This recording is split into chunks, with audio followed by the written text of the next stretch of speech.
Ассалаумағалейкум достар, қалайсыздар? Достар, менің YouTube арнама қош келдіңіздер. Бүгін сіздерге СМР, ЖОР қазақшасы, СМР жазуды үйрететін боламын, және паническая атаканың пайда болу негізгі себептерін мен сіздерге толыққанды осы сабағымда айтатын боламын. Сондықтан достар, видеоны барынша соңына дейін қараймыз, СМР жазуды үйренеміз, негізгі проблемаларды табуды үйренетін боламыз осы сабақта. Ұнаса лайк басып достарымызбен бөлісеміз, барынша комментарияны аямаймыз. Көп адамдар айтады, паническая атака негізі жаңағы остеохондроз, артроз, протрузия, патологический аурулар, психический травмалар, грижа, инфаркт, инсульт, осындай аурулардың себебінен паническая атакаға адам түсіп кетеді деп жатады. Негізінде олар причинасы болып есептеледі, себеп, олар события, негізінде болып жатқан жағдайлар, адамда болып жатқан, жүз беріп жатқан адаммен болып жатқан жағдайлар, немесе оқиғалар. Алайда негізгі причинасы, негізінде, на самом деле, шынымен де солай ма? Осы нәрсеге бүгін міне СМР, яғни события, мысли, эмоция, реакция. СМР дегеніміз, жаңағыдай кеңінен ашып түсіндіретін болсақ, С бұл жерде бізде события, яғни оқиға, жағдайлар, болып жатқан жағдайлар. М бұл мысли, қазақшасы ойлар. Адамда болатын ойлар, сол болып жатқан жағдайларға байланысты ойлар. Ал ол бізде эмоция. Эмоция, адамдағы әртүрлі сезімдер. Бұл жерде не? Реакция. Сол жағдайға эмоциядан пайда болатын реакциялар. Телесный реакциялар, немесе поведенческий реакциялар. Денедегі реакциялар, яғни симптомдар, және іс-әрекетімізде біздің мінез құлқымызда пайда болатын реакциялар. Ендеше достар, осы нәрсеге қазір кеңінен тоқталайық. Бірнеше СМР жазғанмын осы жерде, және сіздерге мысал ретінде көрсеткенмін. Негізінде паническая атака қайдан пайда болатынын білсеңіз, одан шығу өте оңай. Бірақ сіз дәрігерге барасыз, бірақ ешқандай результат жоқ. Жын шығаратындарға барасыз, молдаларға барасыз, емшілерге барасыз. Әрқайсы әртүрлі нәрсе айтады, әртүрлі сізге интерпретация береді, дұрыс емес түсініктер береді. Соның салдарынан бойыңыздағы паническая атака, депрессивный расстройство, проблемалар одан сайын асқынып, ушығып бара жатыр. Сол үшін бұл жерде ғылыми зерттеумен, ғылыми зерттеу арқылы келу керек. Бұл ғылыми зерттелген нәрсе ғой. Паническая атака деген өте оңай шығу. Алайда сіз өзіңіз оны істеп жатсыз, хуже қылып жатсыз, одан сайын проблемаңызды асқындырып жатсыз. Ендеше достар, осы проблеманы анықтау үшін біз арнайы дневник СМР дейтін, яғни диагностикалық сіздегі проблеманы табуға арналған ЖОР қазақшасы, жағдай, оқиға, жағдай, ойлар және эмоция және реакция деген сияқты. Соны келтірдік. Ары қарай ендеше жалғастырайық достар, кеттік. Қараңыздар достар, бірінші біздегі СМР, бірінші жағдай. Адамда бір жағдай болып жатыр. Соған тоқталайық, Жолдасым кірлерді жумағаным үшін маған ұрысты. Яғни сіз әйел адамсыз, сізге күйеуіңіз кірлерді жумағаныңыз үшін ұрысты. Бұл не? Сізбен болып жатқан жағдай, сізде жүз беріп жатқан жағдай, события, оқиға, ситуация сізде болды. Бұл бірінші мысал достар. Келесі СМРді басқа оқиғалар келтіретін болам. Жолдасыңыз сізге не істеді? Кірлерді жумадың деп сізге ұрысып берді. Сізге ұрысып берді. Бұл ситуация болды. Сізге ұрысты. Енді ары қарай. Енді сізде эмоция пайда болды. Жолдасыңыз сізге ұрысты, сізде жабырқау. Яғни подавленность. Күйеуіңіз сізге ұрысты ғой. Сізде эмоция пайда болды. Яғни көңіл күйіңіз бір түсті болып, өзіңізді жабырқап, күйеуіңіз сізге ұрысып жатыр. Сосын үрей пайда болды, күйеуіңіз сізге ұрысты, айғайлап, боқтады. Сізде үрей пайда болды. Сосын ашуландыңыз. Өз-өзіңізден ашуланып кеттіңіз, күйеуіңізге қарайды. Бұл жерде бірнеше эмоциялар келеді достар. Кейде бір эмоция болады, кейде бірнеше эмоциялар. Енді осы эмоцияларды біз проценттік есеппен, континуум деңгейінде есептейміз. Жабырқау сізде, көңілсіздік, яғни көңіл күйіңіздің болмауы, күйеуіңіз сізге ұрысқан кезде қанша процент болды? Мысалы 60%. Мына жерде мысал келтірдік. Ал сіздің жағдайыңызда қанша процент болды? Сол жерде үрей. Мысалы күйеуіңіз сізге не істеді? Жаңағыдай ұрысып бергесін үрей. Ол үрейдің пайда болу себебін қазір айтатын боламыз. Осы жерде бірінші эмоцияларды анықтап аламыз. Болған оқиғаға байланысты сізде эмоциялар пайда болады, Сол эмоцияларды осылай жазып шығатын боламыз. Одан кейін осы эмоциялардың негізінде сіз жабырқауға түскен кезде, сіз жабырқап, көңіл күйіңіз болмаған кезде, көңіл күйіңіз түскен кезде, үрейленген кезде, ашуланған кезде сізде міндетті түрде телесный реакция болады. Көкірек тұсының қысуы, сізде ашуландыңыз, жабырқадыңыз, үрейлендіңіз. Көкірек тұсыңыз қысты, міне, көкірек тұсының қысуы, жүректің қатты соғуы, жүрек тарсылдап соқты. Адам ашуланған кезде жүрек қатты тарсылдайды, қорыққан кезде жүрек тарсылдайды, иә?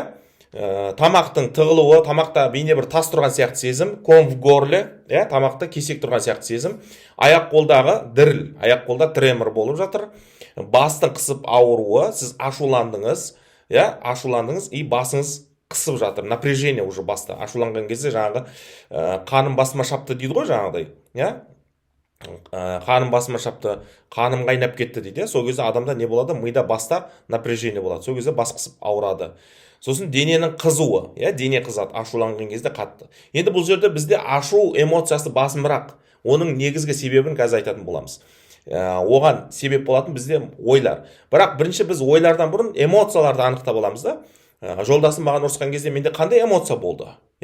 Себебі доли секундтың ішінде болып кететін нәрселерді.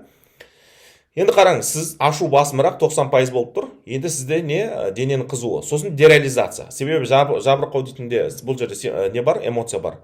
Дереализация, әлем, мынау өмір бейне бір жалған, жалған болғанда, яғни сіз өмірді жатырқап бастайсыз. Яғни өмір бейне бір қызықсыз болып қалған сияқты. Бейне бір жалған сияқты да, сізге, потому что сіздің жақсы көретін жақыныңыз, жаныңыз, сіздің жақсы көретін сүйікті жарыңыз сізге ұрсып жатыр. Сізде не? Дереализация болып жатыр. Осындай симптомдар болады, телесный. Ал енді ары қарай мінез құлықтағы симптом. Мінез құлқыңызда жылау, күйеуіңіз сізге ұрысты ғой, сол кезде жылайсыз. Жолдасыма болмашы кірге бола, неге маған ұрсасың, сен мені жақсы көрмейсің деп айттым. Яғни осылай айттыңыз. Бұл поведенческий реакция, мінез құлықта пайда болатын реакция. Көрдіңіз ба? Сіздегі эмоция, телесный реакция неге алып келді? Осындай нәрселер жасауға. Бірінші, жыладыңыз өз-өзіңізден, жабырқаудың негізінде, үрейдің негізінде көзіңізге жас келді, жылап жібердіңіз. Содан кейін сізде ашу бар еді, күйеуіңізге қайтарып сөйледіңіз. Ашу өткенде 90% ғой. Күйеуіңізге қайтарып сөйледіңіз. Болмашы кірге болам, неге маған ұрсасың, сен мені жақсы көрмейсің. Демек, сен мені ұрыстың, значит, сен мені жақсы көрмейсің деген сөз. Деп күйеуіңізге не істейсіз? Сөз қайтарасыз. Осы жерде күйеуіңізге ашуланасыз, достар. Көрдіңіз ба? Енді бұның негізгі себебі бізде ойлар, достар. Искаженный ойлар, автоматически мысли дейді ғой. Ол қалай? Мінекей. Енді осы жерде біз ойларды табамыз. Енді қараңыз, осындай поведениеге бардыңыз ғой, мінез құлыққа. Енді осы жерде біз зерттейміз. Сол кезде менің эмоциямның алдында қандай ойлар болды деп зерттесеңіз, сол ойды табасыз. Сіздің санаңызда мынандай ойлар сол кезде болған болуы мүмкін. Ол мені жақсы көрмейді. Күйеуіңіз сізге ұрысты, сен неге кірлерді жумағансың? Болды, ол кісі солай ұрысып берді, немесе боқтады сізге қарата. Ол мені жақсы көрмейді деп сіз не істейсіз? Автоматически мысли келеді. Демек, ол мені ұрысты, значит, ол мені жақсы көрмейді. Бұның негізінде сізде жабырқау эмоциясы пайда болады, подавленность. Яғни сіз жақсы көретін адамың сізді жақсы көрмейтінін сезген кезде, ол на самом деле жақсы көрмеймін деп айтқан жоқ сізге. Жай ғана ұрысты. Жақсы көретін адам ұрыспауы керек дегенді білдірмейді ғой. Но сіздің санаңызда сондай нәрсе бар. Значит, ол мені жақсы көрмесе, значит, мен не істейді? Ұрсады. Жақсы ұрса, мені жақсы көрмейді. Ал жақсы көрсе, мені ұрыспау керек деген долженствование дейміз ғой. Ол мені тастап кетеді деген не болды? Енді ой пайда болды, соның негізінде сізде үрей пайда болды. Бірақ үрей 50% бұл жерде. 90%, 70% емес. Неге? Өйткені 50-50. Тастап кетпеуі де мүмкін деген сізде наным сенім бар әлі. Сізге күйеуіңіз ұрысса, мені тастап кетуі мүмкін деген қорқыныш бар. Бірақ күйеуіңіз тастап кетпеуі де мүмкін дегенде сенім бар. Себебі күйеуіңіздің іс-әрекетіне қарасақ, тастап кетпейтін сияқты көрінеді. Бұл жерде үрей қатты басым емес, бірақ бар үрей. Үрейдің негізінде сіз не істейсіз? Аяқ қолыңызда діріл, тремор, сердцебиение болады. Ол мені тастап кетуі мүмкін деген сияқты. Сосын келесі біздегі ой, ол маған олай ұрыспауы керек, долженствование. Яғни сіздің санаңызда күйеуіңіз сізді жақсы көрсе, демек ол сізге ұрыспау керек. Егер жақсы көрмесе, онда ол ұрысады. Деген сияқты өзіңіздің санаңызда ережелер қойып тастаңыз, правилалар қойып тастаңыз. Осындай правилалар бар да миыңызда, осылай болу керек деген сияқты. Долженствование дейді бұны, талап қою. Егер күйеуіңіз сізге ұрысса, значит, ол сізді жақсы көрмейді. Ұрыспаса, значит, ол сізді жақсы көреді деген сияқты да. Солай. Сіз санаңызда енді ол мені жақсы көруге тиіс, ол маған ұрыспауы керек, мен оның әйелімін, болмашы кірге бола, маған ұрсама деген сияқты жаңағы айтқан сізде ойдың негізінде ашуыңыз бұл жерде. Демек бұл жерде эмоция, негізгі эмоция ашу. Ашуға басымдылық беріп тұр. Соның негізінде денеде әртүрлі симптомдар пайда болды, телесін реакциялар пайда болды. Содан сіз не істейсіз? Күйеуіңізге қайтарып сөйлейсіз. Күйеуіңізге қайтарып сөйлетіп тұрған бұл жерде сіздің ойларыңыз, яғни дұрыс емес ойларыңыз. Дұрыс емес ойлаудың негізінде сізде ашу эмоциясы басым болды. Егер сізде сол жерде үрей басым болып, яғни күйеуім мені тастап кетеді, все, мен ызашы, ол маған ұрысып жатса мені тастап кетеді, мен оның жалғыз олсыз өмір сүре алмаймын десеңіз, сіз қорқасыз. Қорқудың негізінде күйеуіңізге ұрса алмай қаласыз. Ұрса алмайсыз, қайтарып сөйлемейсіз. Керісінше жаңағыдай күйеуіңізден кешірім сұрап, кешірші, мені кешірші деп жаңағыдай не істейсіз, жалтақтайсыз. Көрдіңіз бе? Әр эмоция сізге әртүрлі мінез құлықты немесе іс-әрекетті сыйлауы мүмкін деген сияқты. Солай достар. Демек, проблема қайдан пайда болып жатыр? Проблема негізінде ситуация емес. Сіз бұл жерде жаңағы жолдасыңыз сізге ұрсып берді, айғайлады, не болды? Что с того? Ештеңе болған жоқ қой.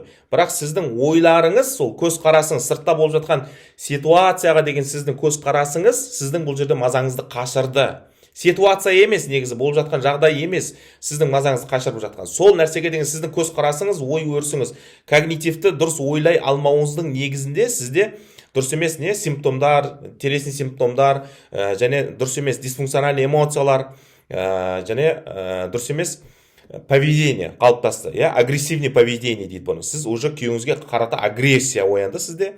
Уже оған не істедіңіз? Қайтарып сөйледіңіз. Соның салдарынан адамда опустошение болады. Опустошение, яғни босаңсу, іште вообще еш нәрсе жоқ сияқты сезім.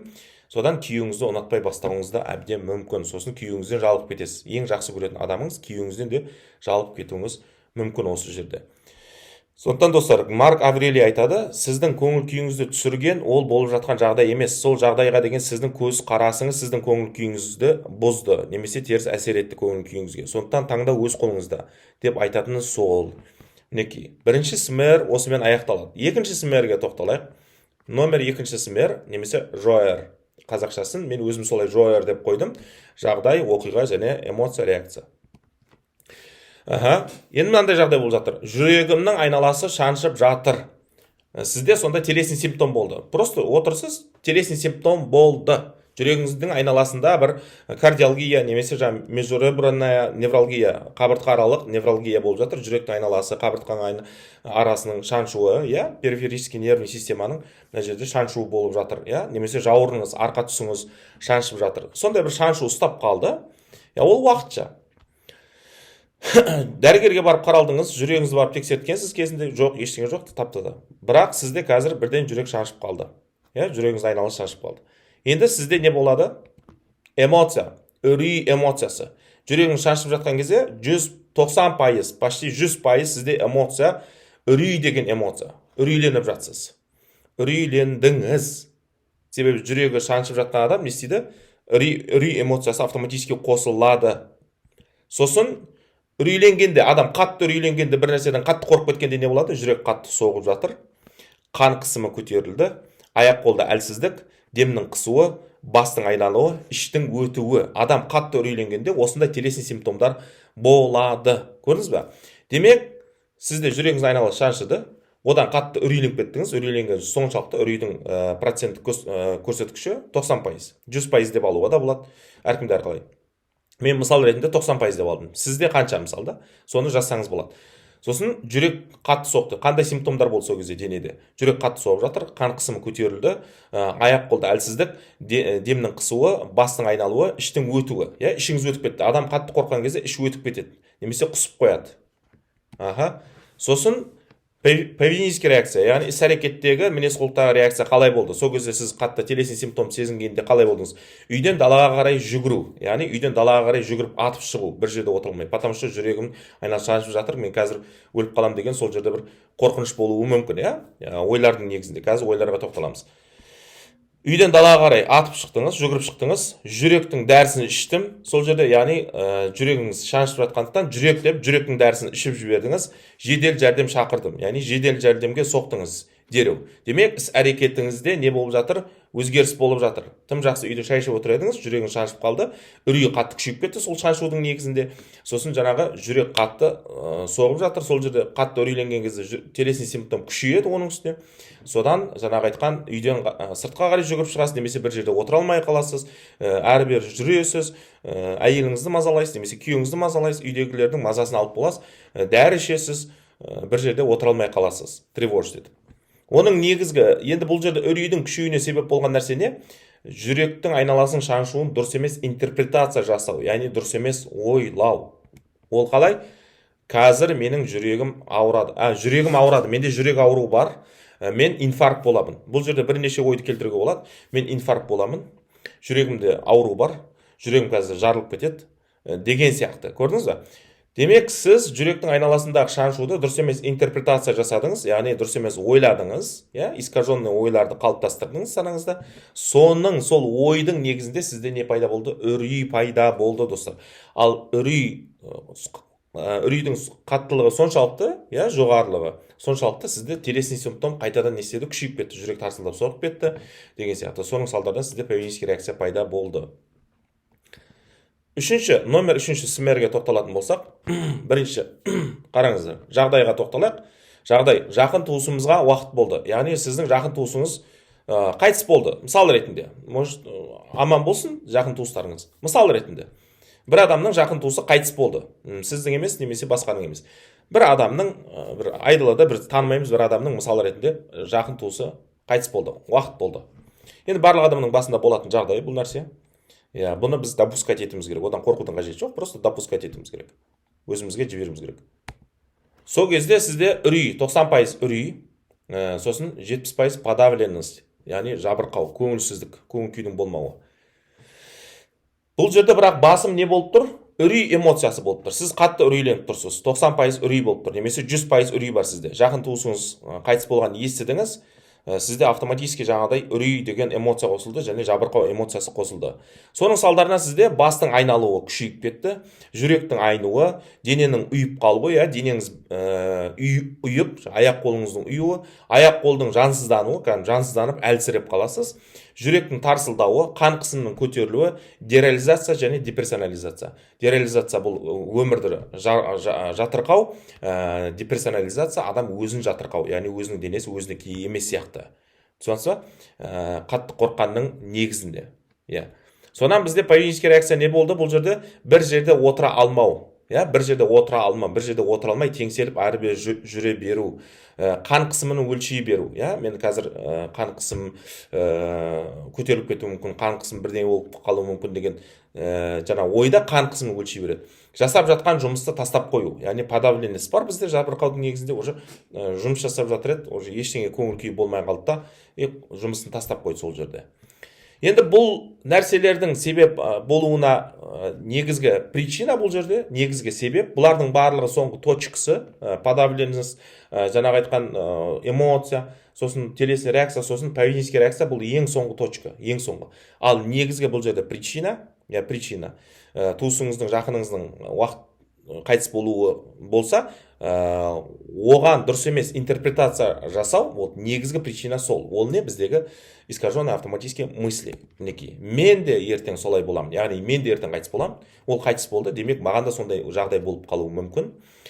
Не үшін өледі деген сұрақтар қою, жауап жоқ сұрақтар, соның салдарынан жабырқау болады, бәріміз өлеміз, яғни бұл өмір жалған, бұл өмір келеміз, кетеміз, бұл өмірде бәріміз өліп кететін болсақ, өмір сүруден не пайда деген сұрақтар көбейеді. Бәріміз өлеміз, әлем бұл әділетсіз, бұл өмір деген әділетсіз, бұл өмір деген былайша айтқанда жаңағыдай жауыз, бізге зұлымдық көрсетіп жатыр. Біз шынайы бақытты өмір сүре алмаймыз деген сияқты ойлар ойлана беруіңіз мүмкін, ойлар келе береді. Просто мен қысқадан нұсқа ойларды келтірдім. Сіз бұл жерде, яғни жақын туысыңыздың қайтыс болуын осылай ойладыңыз. Жақын туысыңыз қайтыс болды. Бірақ бұл жерде сіз ойды артынан, ең соңынан табасыз. Себебі сіз әлгі хабарды естігенде сізде үрей автоматически қосылып кетеді. Не үшін қосылған білмейсіз. Доли секундта болады ол. Доли секундта. Сіз автоматты түрде естіген кезде автоматты түрде үрей қосылады, жабырқау болады, немесе ашу болады, реніш болады деген сияқты. Осындай эмоциялар қосылады. Содан кейін телесный реакция болады. Содан кейін жаңағы айтқан мінез құлықтағы реакция. ДР дегеніміз денедегі реакциялар, яғни денедегі симптомдар. МР дегеніміз бұл мінез құлықтағы іс-әрекеттегі реакциялар. Ал содан кейін барып біз ойлар табамыз, иә? Доли секундтың ішінде болған ойлар сол кезде. Мен де ертең өлемін, солай боламын, ол не үшін өледі, ол өлмеу керек еді ғой, ол осындай еді ғой деген сияқты. Содан жабырқау бізде күшейеді, подавленность уже ештеңе желание болмайды, өмір сүруге деген желание болмайды, жата бергіміз келеді, иә? Сосын үрейленіп, бір жерде тұра алмай қалу дейтін нәрсе болады деген сияқты. Демек, айтатыным достар, біздің түсінгеніміз панический атаканың негізгі причинасы, достар, бұл біздегі искаженные автоматические мысли. Біреулер айтады, панический атака ол грижадан болады. Жоқ, грижа ол панический атакаға ешқандай қатысы жоқ. Сіздің грижаңыз емделсе, сіздегі ойлар кетуінің негізгі себебі сіз оны дұрыс интерпретация жасадыңыз. Грижа кетті, болды, все, болды. Мен паниковать етуге менде не жоқ, себеп жоқ дедіңіз да, солай қабылдадыңыз, сізде паника кішкене болса да басылған болуы мүмкін. Алайда басқа бір жағдай болса ертең, мысалы жақыныңыз қайтыс болса, немесе бір оқиға естіп қалсаңыз, соны уайымдап кетсеңіз, қайтадан панический атака қайтып келеді. Сіздегі телесный симптомдар, физиологияңызда, немесе сізді қоршаған ортада болып жатқан жағдайлар емес сізді паникаға түсіретін. Сіздің сол болып жатқан ситуацияларды дұрыс емес өзіңізге интерпретация жасауыңыз, дұрыс емес өзіңізге қабылдауыңыздың негізінде болып жатыр екен. Көрдіңіз ба? Жаңа айттық қой, жүректің айналасы шаншып кетті, бірден отырған кезде ол жүректің айналасын шаншуы емес, сізді қорқытқан. Мысалы, сіз оған немқұрайлы қарап отыра беруіңізге болады ғой, негізінде, да? Мысалы, мына жерде көп адамдарды мен білем, жүрек шаншып кетеді, ол жүрегім шаншып жатыр деп не істемейді да, уайымдап кетпейді. Ал екінші бір адам бар, ол қатты паниковать етіп кетеді, иә? Мына жер шаншса болды, менде жүрек, ойбай, менде жүрегім шаншып жатыр, ойбай, менде осындай проблема болып жатыр, енді мен бұл проблемадан қалай құтыламын деп, жаңағыда мен өліп қалайын деп жатыр, мен инфаркт болайын деп жатқанмын, мен инсульт алайын деп жатқан сияқтымын деудің, сондай бір ойлардың негізінде бойындағы үрейді күшейтеді. Бұл үрей бізде дүрбелең, тревога. Уже үрей күшейген сайын сізде уже панический атака болып жатыр. Үрей бұл жерде негізгі үрей бұл жерде панический атака деп аталады. Үрей эмоциясы панический атака. Сол жерде жаңа телесный реакциялар қосылады, содан кейін панический реакция қосылады. Негізі сіздің бойыңыздағы телесный аурулар, патологический аурулар емес. Мысалы, жаман аурумен ауырып жүрген адамдар да бар, жайы барақат жүр, олар паникаға түспейді. Паникаға түспейді. Олар паникаға түскен сайын ауруын асқындыратын білгендіктен оларға паниковать етпеуді үйрену керек. Маған сонда клиенттер келді, жаман аурумен ауырады, Алла сақтасын ол аурудан баршамызды. Бірақ сондай аурумен енді өкінішке орай ауырады. Сонда жаңа паникасымен жұмыс жасадық, мен оған түсіндірдім, ол аурудың сізде болуына рұқсат беріңіз, болды. Оған қарсылық танытқан сайын ол ауруды асқындыра бересіз. Лучше рұқсат беріңіз да, и өзіңіздің тірлігіңізбен айналыса беріңіз. Алланың қалауымен ол ауруды ұмытып кетсеңіз, егер өзінен өзі жазылып жоғалып кетеді, организм онымен күресе алады. Но сіз оны ойлай беріп, паникаға түсе берсеңіз, ол аурудың жазылуы екіталай. Сондықтан сіздегі проблема денеңізде болып жатқан телесный реакциялар емес, телесный симптомдар емес негізінде. Негізгі панический атаканы тудырып жатқан, панический атаканың болуына себеп болып жатқан, ол сіздің дұрыс емес көзқарастарыңыз, сіздің дұрыс емес қабылдауыңыз, сіздің дұрыс емес ойларыңыз, сіздің дұрыс емес наным сенімдеріңіз, убежденияларыңыз, иррациональное верование дейді. Сондықтан дұрыс емес өзіңізге жаңағыда интерпретация жасауыңыз деген сияқты. Бұл когнициялар деп аталады. Когниция, когнитивные искажениялар деп аталады. Когнитивті бұрмалаулар. Сондықтан мынау адамның когнитив, мынау санасы, ой өрісі өзгеретін болса, мышление өзгеретін болса, адамда керемет өзгеріс болады. Сол кезде паникадан шығады. Достар, егер сізде де действительно паническая атака, тревожное расстройство болса, менің терапияма жазылсаңыздар болады, жұмыс жасаймыз, консультацияға жазылыңыз, сіздің проблемаңызды осылай СМР жазып отыру арқылы проблемаңызды анықтаймыз, кімде қандай проблема. Сосын бұл СМРді тек қана бір ғана осы панический атакаға қатысты жазу емес, өмірлік тіршілікте, мысалы, бизнес саласында не үшін сіздің бизнесіңіз жүрмей жатыр, не үшін кәсібіңіз алға баспай жатыр, не үшін жұмыстағы мансабыңыз өспей жатыр, қызметіңіз неге дамымай жатыр, неге ақша поток ашылмай жатыр, неге ақшаға жете алмай жатсыз. Соларды анықтауға да осылай СМР жазуға болады. Барлық сферада бұл СМРді қолдануға болады. Біз тек қана бұл тревожный расстройствомен ғана шектеп жатқан жоқпыз. Біз депрессивный расстройство, лудомания, игромания, барлық нәрседе, семейный проблемалардың барлығында СМР жазамыз. және СМР-дің кезінде пайда болған, біз бұл СМР-дің мақсаты искаженный автоматический мысльдарды тауып беру. Яғни біздің паникаға себеп болып жатқан, біздің панический атаканың келуіне, біздің бойымызда панический атаканың күшеюіне себеп болып жатқан искаженный автоматический мысльдарды тауып аламыз, және соған баламалы ойлар, яғни альтернативный мысль дейді, соларды не істеп береміз, тауып береміз, соны миға закрепить етеміз. Терапия барысында солай. Әлгі ойларды мидан не істейміз? Өшіру, мидан алып тастау. Алып тастау болғанда ол ойлар тұрады, бірақ олардан күштерін алып қою. Келесіде сіз өлім жайлы спокойно айта бересіз. Біреу қайтыс болып қалыпты деген хабарды спокойно естіп отыра бересіз деген сияқты. Бұрында естідіңіз ғой, мысалы, біреу қайтыс болды деген кезде спокойно жүрдіңіз ғой.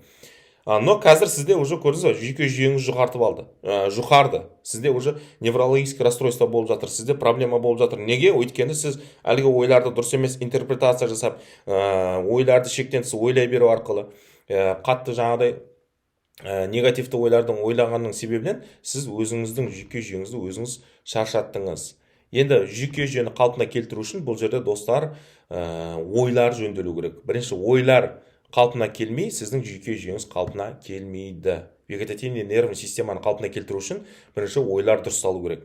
Ойлар дұрысталу керек. Ойлар дұрысталған кезде сізде уже үрей басылады, үрейдің күш қайтады, үрей эмоциясы басылады, жабырқау басылады, ашу эмоциясы, обида дейді, реніш эмоциялар барлығы басылып келеді да. Соңында сізде телесный симптомдары, ВСД-ның мына симптомдары барлығы түгелдей жоқ болып кетеді, достар. Соңына дейін қарағандарыңыз үшін сіздерге Алла разы болсын. Менің каналыма жазылып қойыңыздар, жан-жағыңызға бөлісіңіздер. Тағы да мен сізге вторичный жаңағы нелер жазып үйрететін боламын. Вторичный проблемалар болады. Мысалы, жаңағы СМР жазамыз. Поведенческий реакцияның негізінде тағы вторичный бізде проблемалар қосылады. Айналып жаңағы айтқан бізде вторичный тревога дейтін бар, третичный тревога, четверочный тревога дейді. Екінші бір паниканы 2 есеге күшейту, 3 есеге күшейту, 4 есеге күшейту деген сияқты. Сондай нәрселерді мен сізге алдағы сабақтарда Алла қаласа айтатын боламын. Олардан қалай шығу керек екенін менің консультацияма жазылыңыз, немесе менің қазір курсым бар, 100 сабақтан тұратын, соны сатып алсаңыз болады. Телеграм каналда арнайы сіздер үшін дайын сабақтар дайындап қойдым, соларды сатып алып, осы состояниелерден толыққанды шығуға болады, достар. Сіздерді күтемін. Алла өмірлеріңізге берекет, бастарыңызға амандық, дендеріңізге саулық берсін, достар. Аманшылықта кездескенше.